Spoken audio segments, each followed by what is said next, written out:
নমস্কাৰ মৰমৰ ছাত্ৰ ছাত্ৰীসকল মোৰ ইউটিউব চেনেল এডুকেটামলৈ তোমালোকক স্বাগতম জনাইছোঁ। আজিৰ ভিডিঅ'টিত আমি ক্লাছ 10ৰ হিন্দী ইলেক্টিভ আলোক ভাগটোৰ কায়াৰ মতবান কবিতাটোৰ প্ৰশ্ন উত্তৰখিনি আলোচনা কৰিম। যদিহে তোমালোকে ভিডিঅ'টো চাই ভাল পোৱা তেতিয়াহ'লে লাইক কৰিবা, কিবা নুবুজা থাকিলে কমেণ্ট কৰিবা আৰু লগতে মোৰ চেনেলটো ছাবস্ক্ৰাইব কৰিবলৈ নাপাহৰিবা। ভিডিঅ'টি আৰম্ভ কৰোঁ। প্ৰথম প্ৰশ্নটো আছে সহি या गलत रूप में उत्तर दो। শুদ্ধ আৰু ভুল মানে সঁচা আৰু মিছা সেই হিচাপত উত্তৰ দিবলৈ কৈছে। মই সাইডত লিখি দিছোঁ কোনটো কি হয়। कवि नरेंद्र शर्मा व्यक्तिवादी गीति कवि के रूप से प्रसिद्ध है। कवि नरेंद्र शर्मा व्यक्तिवादी गीति कवि हिसापे जनाजात বা প্ৰসিদ্ধ বুলি কৈছে। এইটো শুদ্ধ উত্তৰ হয়, সহি লিখা আছে ওচৰত। नेक्स्ट ख नंबर टू नरेंद्र शर्मा की कविताओं में भक्ति एवं वैराग्य के स्वर प्रमुख है।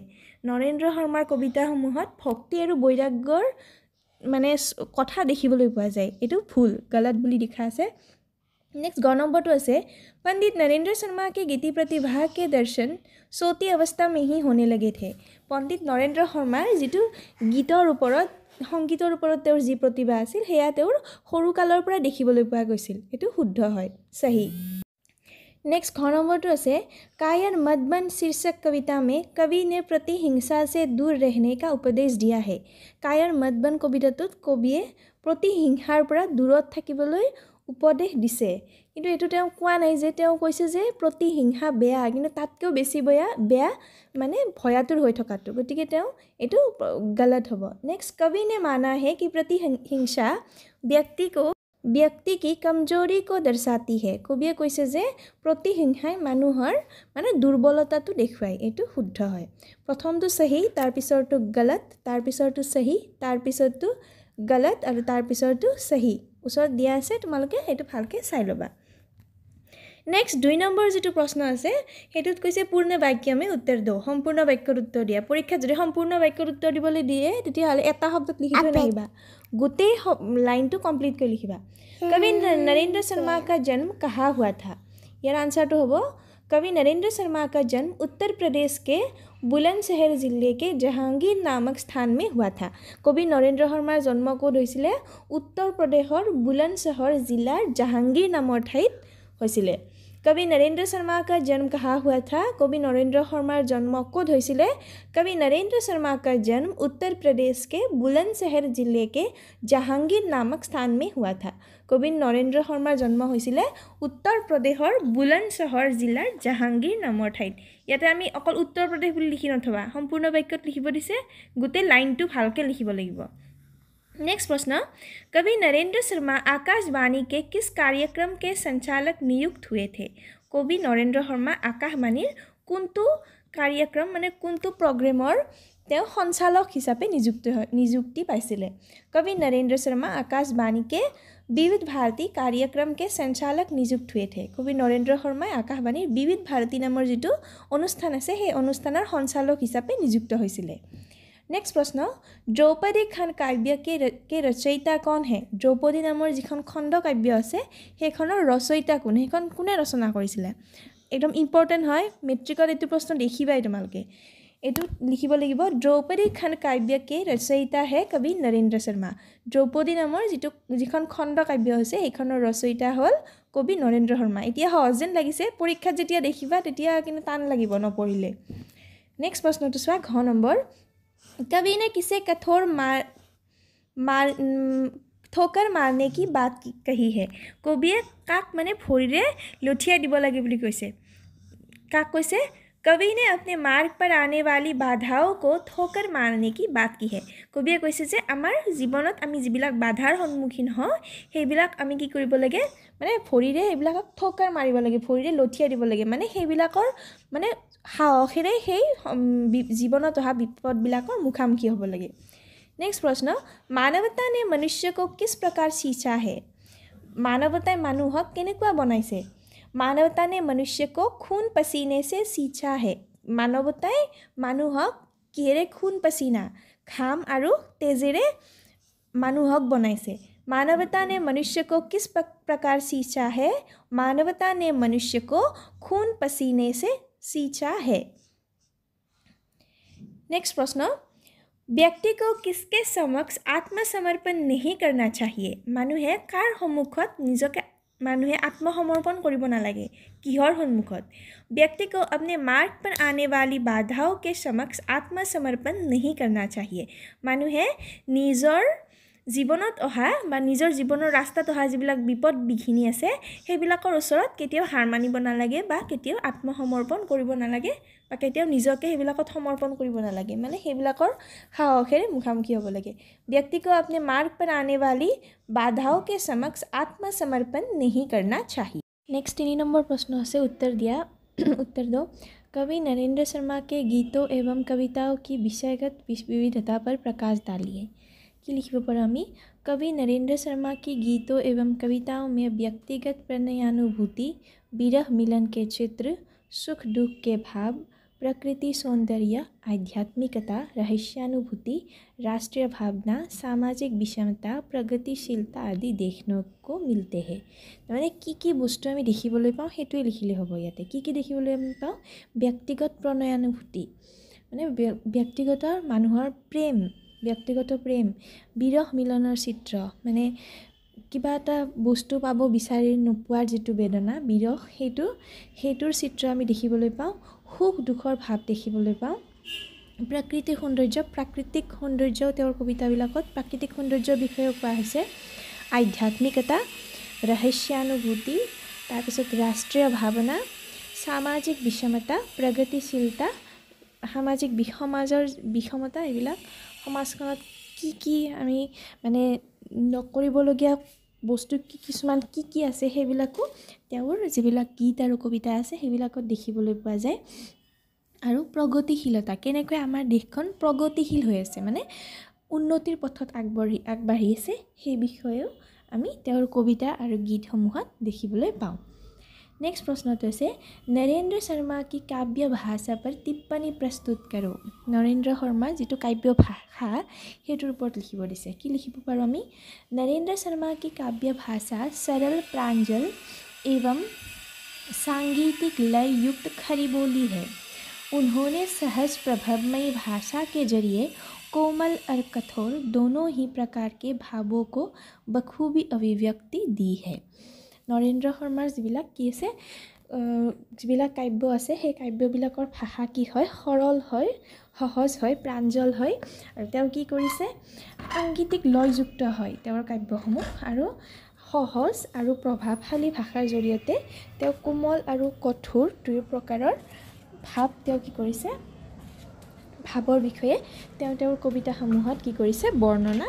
কৰা আমি দেখিবলৈ পাইছোঁ ঠিক আছে নেক্সট ग नम्बर जी प्रश्न आसे कवि ने कैसे जीवन को जीवन नहीं माना है कविये केनेकुवा जीवन নহয় বুলি কৈছে जो मनुष्य अपने जीवन पर आने वाली बाधाओं से कभी नहीं लड़ते हैं उसे समझौता करते हैं निराश होकर माथा पटकते रहते हैं ऐसे मनुष्य के जीवन को कवि ने जीवन नहीं माना है कविये কৈছে যে যিবিলাক মানুহে কি কৰে জীৱনত মানুহৰ সকলো মানুহৰে বাধা আহে কিন্তু কিছুমান এনেকুৱা মানুহ আছে যিবিলাকে কি কৰে জীৱনত অহা বাধাসমূহৰ লগত কেতিয়াও নুযুজে তেওঁলোকে সেইবিলাকৰ লগত কি কৰে সমঝোতা কৰে মানে বুজাবুজি কৰি লয় মানে সমস্যাসমূহৰ লগতে বাধাসমূহৰ লগতে আমি থাকি মানে কে ভাবি লয় নিৰাশ হোকৰ মাথা পটকতে रहते हैं আৰু নিৰাশ হৈ তেওঁলোকে লাগিলে নিজৰ মূৰটো মাৰি থাকিব মানে মোৰ লগত কিয় এনেকুৱা হয় মোৰ লগতে কিয় এনেকুৱা হয় এনেকুৱা কিছুমান কথা তেওঁলোকে ভাবি থাকে ऐसे मनुष्य के जीवन को कवि ने जीवन नहीं माना है এনেকুৱা মানুহৰ জীৱনক কবিয়ে जीवन নহয় বুলি কৈছে जो मनुष्य अपने जीवन पर आने वाली बाधाओं से कभी नहीं लड़ते हैं उसे समझौता करते हैं निराश होकर माथा पटकते रहते हैं ऐसे मनुष्य के जीवन को कवि ने जीवन नहीं माना है नेक्स्ट प्रश्न कवि ने कायरता को प्रतिहिंसा से अधिक अपवित्र क्यों कहा है कायरता माने भयातुर माने মানুহ কিছুমান কি কয় কিছুমান মানুহে অনবৰত ভয় কৰি থাকে মানে ভয়াতুৰ মানুহৰ যিটো ভয় ভাৱ সেইটো প্ৰতিহিংসা মানে কোনোবাই তোমাক হিংসা কৰিছে তাৰ সলনি তুমিও তাক হিংসা কৰিছা সেইটোতকৈ মানে ভয়াতুৰ ভাৱ যিটো আছে ভয় যিটো ভাৱ আছে সেইটো ভাৱক বেছি অপবিত্ৰ বুলি কৈছে কিহৰ কাৰণে কৈছে अगर हिंसा करने वाला व्यक्ति प्यार से न माने तो आत्मरक्षा के लिए उसे प्रतिहिंसा दिखाना जरूरी होता है কৈছে যিবিলাক মানুহে তোমাক হিংসা কৰিব সেইবিলাকক যদি তুমি প্ৰথমে মৰমেৰে বুজালেও যদি তেওঁলোকে নুবুজে তেতিয়াহ'লে কি কৰিব লাগিব আমি প্ৰতিহিংসাই কৰিব লাগিব নিজৰ আত্মৰক্ষাৰ কাৰণে আৰু সেইকাৰণে কবিয়ে কি কৈছে কায়ৰতাকো যিটো এইটো ভয় ভাৱ যিটো আছে এইটো প্ৰতিহিংসাতকৈ অধিক অপবিত্ৰ বুলি কৈছে কোনোবাই তোমাক হিংসা কৰিছে প্ৰথমে তুমি তেওঁক মৰমেৰে বুজোৱা যদি তেওঁ নুবুজে তেতিয়াহ'লে আমি নিজক ৰক্ষা কৰিবলৈ কি কৰিব লাগে আমি উল্টাই কোনোবাই আমাক মাৰিলে আমি উল্টাই মাৰিব লাগিব সেইটোৱে কৈছে যে এইটোতকৈ মানে ভয় ভাৱটো সেইটো বেছি অপবিত্ৰ বুলি কবিয়ে কৈছে নেক্সট কবি কি দৃষ্টি মে জীৱন কে সত্য কা সহি মাপ কিয়া হে কবিৰ দৃষ্টিত জীৱনৰ সত্যৰ সহি মাপ মানে কেনেকৈ জুখিব পাৰি এইটো জীৱনৰ সত্যটো कवि के दृष्टि में जीवन के सत्य का सही माप है आत्मबलिदान आत्मबलिदाনৰ জৰিয়তে আমি কি কৰোঁ জীৱনৰ সঠিক মাপ আমি ল'ব পাৰোঁ आत्मबलिदान से मानवता अमर बनती है आत्मबलिदाনৰ জৰিয়তে কি হয় मानवता अमर হয় अतः व्यक्ति को कायर न बनकर अपना सब कुछ मानवता पर न्यौछावर कर देना चाहिए সেইকাৰণে দেনা উচিত সেইকাৰণে মানুহে কি কৰিব লাগে কেতিয়াও ভয়াতুৰ হ'ব নালাগে আৰু কি কৰিব লাগে নিজৰ যিমানখিনি আছে সেইখিনি কি কৰিব লাগে মানৱতাত কি কৰিব লাগে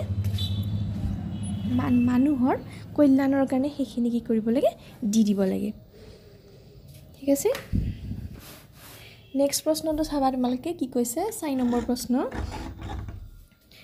उत्तर दो कायर मधुबन शीर्षक कविता का संदेश क्या है এই কবিতাটোৰ জৰিয়তে কি ক'বলৈ বিচৰা হৈছে कायर मधुबन कविता के जरिए कवि ने कहा है कि मनुष्य को अपने मार्ग पर आने वाली बाधाओं से साहस से लड़ना चाहिए कोई दुष्ट व्यक्ति अगर सामने आ जाए तो मनुष्य उसे प्यार के बल पर न जीत सके तो उसके हिंसा का जवाब प्रतिहिंसा से देना चाहिए किसी भी स्थिति में अहिंसा की दुहाई देते हुए पीठ फेर कर भागना उचित नहीं है কবিয়ে এইটো কবিতাৰ জৰিয়তে কৈছে যে মানুহে নিজৰ জীৱনত যিবিলাক বাধা আহে সমস্যা আহে সেইবিলাকৰ লগত কি কৰিব লাগে সাহসেৰে সেইবিলাকৰ লগত যুঁজিব লাগে কোনোবা দুষ্ট ব্যক্তিয়ে যদি তোমাৰ ওচৰলৈ আহে প্ৰথমে তুমি তেওঁক মৰমেৰে বুজাব লাগে যদি তেওঁ নুবুজে তেতিয়াহ'লে কি কৰিব লাগে তুমিও তেওঁ যিটো ভাষাত কথা কয় সেইটো ভাষাতে কথা ক'ব লাগে মানে তোমাক যদি হিংসা কৰিছে তুমিও প্ৰতিহিংসা কৰিব লাগে কেতিয়াও মানে অহিংসা আমি কাকো হিংসা কৰিব নালাগে অহিংসাৰ দুহাই দি অহিংসাৰ কথা কৈ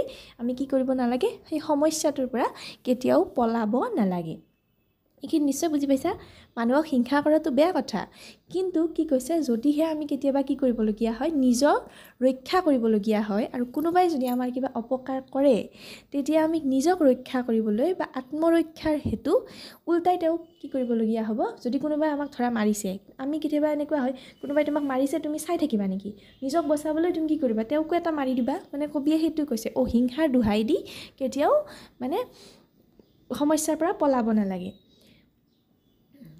अतः मनुष्य के लिए उचित यही है कि वह कभी कायर न बने और अपना सब कुछ मानवता पर लुटा दे কৈছে যে কি হয় আত্মবলিদানে কি কৰে মানৱতাক অমৰ বনায় সেইটো কাৰণে কি কৰিব লাগে মানুহে কি কৰিব লাগে কেতিয়াও ভয়াতুৰ হ'ব নালাগে আৰু নিজৰ সকলো কি কৰিব লাগে মানুহৰ উন্নতিৰ কাৰণে সদায় কাম কৰি যাব লাগে নিশ্চয় বুজি পাইছা নেক্সটত কৈছে कुछ ना करेगा क्या करेगा रे मनुष्य बस कातर क्रंदन का आशय स्पष्ट करो এই লাইনটোৰ জৰিয়তে কবিয়ে কি ক'ব বিচাৰিছে कवि ने कहा है कि कुछ ऐसे मनुष्य भी होते हैं जो अपने जीवन में आए बाधाओं से मुंह फेर कर भागते हैं कभी मुश्किलों से समझौता कर लेते हैं निराश होकर रोते रहते हैं दुख के आंसू पीते रहते हैं কবিয়ে কৈছে যে কিছুমান এনেকুৱা মানুহ আছে যিবিলাকে কি কৰে নিজৰ জীৱনত অহা বাধাসমূহৰ পৰা মানে পলাবলৈ চেষ্টা কৰে সেই মানে যিবিলাক বিপদ বিঘিনি বাধা আছে সেইবিলাকৰ লগতে বুজাবুজি কৰি লয় নিৰাশ হৈ কান্দি থাকে মানে চকু পানী উলিয়াই থাকে সেইটো এই লাইনটোৰ জৰিয়তে কবিয়ে সেইখিনিয়ে ক'ব বিচাৰিছে या तो जीत प्रीति के बल पर या तेरा पद में तस्कर का तात्पर्य बताओ এই লাইনটোৰ জৰিয়তে কবিয়ে কি কৈছে कवि ने कहा है कि अगर कोई दुष्ट और नीच व्यक्ति सामने आ जाए तो मनुष्य को चाहिए कि या तो प्यार के बल पर उसे जीत ले नहीं तो उसके हिंसा का जवाब प्रतिहिंसा से दे কৈছে যে এইটো শাৰীৰ জৰিয়তে কৈছে যে কবিয়ে যদি কোনোবা দুষ্ট বা নীচ ব্যক্তি তোমাৰ ওচৰলৈ আহে তুমি প্ৰথমে তেওঁক মৰমেৰে বুজাবা যদিহে তেওঁ নুবুজে তেতিয়াহ'লে তেওঁ যি ভাষাৰে কথা ক'ব তেওঁ যদি তোমাক মানে অত্যাচাৰ কৰে তুমিও নিজৰ आत्मरक्षार कारण निजक रक्षा करार कारण तुमिও अत्याचार কৰিব লাগিব किसी भी स्थिति में अहिंसा की दुहाई देते हुए पीठ फेर कर वह न भागे কেতিয়াও কি কৰিব লাগে অহিংসাৰ দোহাই দি মানে সদায় মানুহ অহিংসা পথত থাকিব লাগে বুলি এনেকুৱা কথা কিছুমান কৈ কি কৰিব নালাগে সেই সমস্যাসমূহৰ পৰা পলাব নালাগে। कवि ने कहा है कि अगर कोई दुष्ट और नीच व्यक्ति सामने आ जाए तो मनुष्य को चाहिए कि या तो प्यार के बल पर उसे जीत ले, नहीं तो उसके हिंसा का जवाब प्रतिहिंसा से दे। किसी भी परिस्थिति में अहिंसा की दुहाई देते हुए पीठ फेर कर वह न भागे। नेक्स्ट 6 नंबर प्रश्न, कवि ने प्रतिहिंसा को व्यक्ति के दुर्बलता क्यों कहा है? कविये प्रतिहिंसा मानुहर दुर्बलता बुली क्यों कैसे? जब आदमी मुश्किलों का सामना नहीं कर पाता है तभी प्रतिहिंसा का पथ अपनाता है। जेतिया मानुहे विपदर सन्मुखीन हब नोवारे, विपदर পৰা विपदर লগত যুঁজিবলগীয়া যেতিয়া মানুহৰ সমৰ্থ নাথাকে যুঁজিবলৈ, তেতিয়া মানুহে প্ৰতিহিংসাৰ ৰাস্তাটো মানে प्रतिहिंसार रास्ता जाए, माने प्रतिहिंसा কৰিবলৈ आरम्भ करे। लेकिन ज्ञानी व्यक्ति हिंसा करने वाले व्यक्ति को भी प्यार के बल पर जीत सकते हैं। किंतु ज्ञानी मानुहे हिंसा কৰা মানুহকো মৰমেৰে বুজাব পাৰে। उन्हें अहिंसा के पथ पर ला सकते हैं, তেওঁলোকক অহিংসাৰ পথত আনিব পাৰে। इसलिए कवि ने प्रतिहिंसा को व्यक्ति की दुर्बलता कहा है। সেইকাৰণে কবিয়ে प्रतिहिंसा মানুহৰ दुर्बलता বুলি কৈছে। जब आदमी मुश्किलों का सामना नहीं कर पाता है तभी प्रतिहिंसा का पथ अपनाता है। लेकिन ज्ञानी व्यक्ति हिंसा करने वाले व्यक्ति को भी प्यार के बल पर जीत सकते हैं, उन्हें अहिंसा के पथ पर ला सकते हैं। इसलिए कवि ने प्रतिहिंसा को व्यक्ति की दुर्बलता कहा है। नेक्स्ट प्रश्न, सम्यक उत्तर दो। सज्जन और दुर्जन के प्रति मनुष्य के व्यवहार कैसे होने चाहिए? पठित कायर मधुबन कविता के आधार पर उत्तर दो। सज्जन और दुर्जनर प्रति মানুহৰ व्यवहार केने हुआ उचित? तुम जो कविता पढ़िला সেই कविताটোৰ आधारत उत्तर दिबले কৈছে। सज्जन का मतलब होता है अच्छे प्रवृत्ति के लोग। सज्जनर अर्थ হৈছে ভাল মানুহ, जो हमेशा समाज की भलाई के लिए काम करते हैं, जिए सदाय समाजर हितर कारणे काम करे। अपनी आत्म बलिदान से वे लोग मानवता को अमर बनाती है। निजर आत्म बलिदानेरे তেওঁলোকে কি কৰে মানৱতাক অমৰ বনায়। তেওঁলোকৰ নিচিনা মানুহবিলাকৰ কাৰণে পৃথিৱীখন এই ভাল ব্যক্তিবিলাকৰ কাৰণে আজি পৃথিৱীখন ধ্বংস হৈ যোৱা নাই। কাৰণ যিমান মানুহ আছে তাৰে 10% হ'লেও ভাল মানুহ থাকিবই লাগিব, নহ'লে চব যদি বেয়া হয় পৃথিৱীখন ধ্বংস হৈ গ'লে হয়। তোমালোকে নিজে ভাবিবাচোন কথাটো, কোনোবা হ'লেও ভাল মানুহ থাকিবই লাগিব, যাৰ কাৰণে কি হৈছে এতিয়া পৃথিৱীখন চলি আছে, যিয়ে মানুহ জাতিটোক অমৰ বনাইছে। युगों से संचित मानवता व्यक्ति के खून पसीने से सींचती है। इसलिए हमें हमेशा सज्जन व्यक्ति को आदर सम्मान देना चाहिए। সেইকাৰণে সদায় যিবিলাক ভাল মানুহ, ভাল অন্তৰৰ মানুহ, সেইবিলাকক আমি কি কৰিব লাগে, সদায় সন্মান দিব লাগে, সদায় কি কৰিব লাগে, আদৰ কৰিব লাগে তেওঁলোকক। মানে ভাল মানুহ ডাঙৰ মানুহ বুলি কোৱা নাই, ডাঙৰ মানুহক ভাল মানুহ বুলি কোৱা নাই দেই ইয়াতে। মানে কিবা ধৰা ডাঙৰ চাকৰি কৰিছে, যাৰ বহুত বেছি পইচা আছে, সেইবিলাক ভাল মানুহ নহ'বও পাৰে। যাৰ একো নাই, বহুত দুখীয়া হয়, সেইবিলাকো ভাল মানুহ হ'ব পাৰে। গতিকে কৈছে যে যিবিলাক ভাল অন্তৰৰ মানুহ, যিয়ে আনৰ কাৰণে কাম কৰে, যিয়ে সমাজৰ হিতৰ কাৰণে কাম কৰে, দেশৰ হিতৰ কাৰণে কাম কৰে, সেইবিলাকক আমি সদায় কি কৰিব লাগে, আদৰ কৰিব লাগে, সন্মান দিব লাগে। नेक्स्ट कैसे दुर्जन यानी दुष्ट प्रकृति के लोग। दुर्जनर अर्थটো হৈছে दुष्ट लोग। इस प्रकृति के लोग अगर हमें हिंसा करे तो पहले हमें प्यार से उन्हें समझाना चाहिए। এই মানুহবিলাকে যদি আমাক হিংসা কৰে তেতিয়াহ'লে প্ৰথমে আমি কি কৰিব লাগে, মৰমেৰে তেওঁলোকক বুজাব লাগে। अगर प्यार से वह न माने तो उसकी हिंसा का जवाब प्रतिहिंसा से देना चाहिए। যদি তেওঁলোকে মৰমেৰে বুজালেও নুবুজে তেতিয়াহ'লে আমি নিজক ৰক্ষা কৰিবলৈ তেওঁৰ হিংসাৰ উত্তৰ প্ৰতিহিংসাৰে দিব লাগে। किसी भी स्थिति में अहिंसा की दुहाई देते हुए पीठ फेर कर भागना नहीं चाहिए। ये आगते आम जी पढ़ी आसो माने एनेके कय जे अहिंसाई परम धर्म, एनेके কৈ মানে আমি কি কৰিব নালাগে যে কোনোবাই মোক মাৰি আছে, কোনোবাই মোক চৰিয়াই আছে, মই মানে কি কৰিম, মই সেইটো সহ্য কৰি থাকিম, সেইটো কেতিয়া নহয়। এইবুলি তোমালোকক কোৱা নাই যে ক্লাছত কেতিয়াবা ছাৰ বাইদেৱে বেয়াকৈ কৈছে তাৰ কাৰণে তুমি উল্টাই ছাৰ বাইদেউক বেয়াকৈ ক'বা, সেইটো কোৱা নাই। সেইটো তেওঁলোকে তোমাৰ ভালৰ কাৰণে কৰিছে, সেইবিলাক ভাল ব্যক্তি হয়। কিন্তু দুৰ্জন মানে কি, তোমালোকে জানা জীৱনত এনেকুৱা কিছুমান মানুহ পাবা যিয়ে কি কৰিব, কেতিয়াবা পিছফালৰ পৰা তোমাক আঘাত কৰিব, কেতিয়াবা সন্মুখৰ পৰা আঘাত কৰিব, আৰু সেইবিলাকৰ পৰা নিজে কেনেকৈ বাচি থাকিব লাগিব সেইটো তোমালোকে সৰুৰ পৰাই মানে শিকি যাব লাগিব, মানে মানুহ চিনিবলৈ শিকিব লাগিব। নেক্সট প্ৰশ্ন, कायर मधुबन कविता का सारांश लिखो। जो कायर मधुबन कविता আছে কবিতাটোৰ সাৰাংশ লিখিব দিছে। कायर मधुबन कवि नरेंद्र शर्मा जी की यह एक मानवतावादी कविता है। এইটো এটা मानवतावादी कविता হয়, ইয়াত মানুহৰ বিষয়ে কোৱা হৈছে। इस प्रसिद्ध कविता में कवि ने मनुष्य मात्र से यह आग्रह किया है कि वह और कुछ भी बने पर कायर कभी मत बने।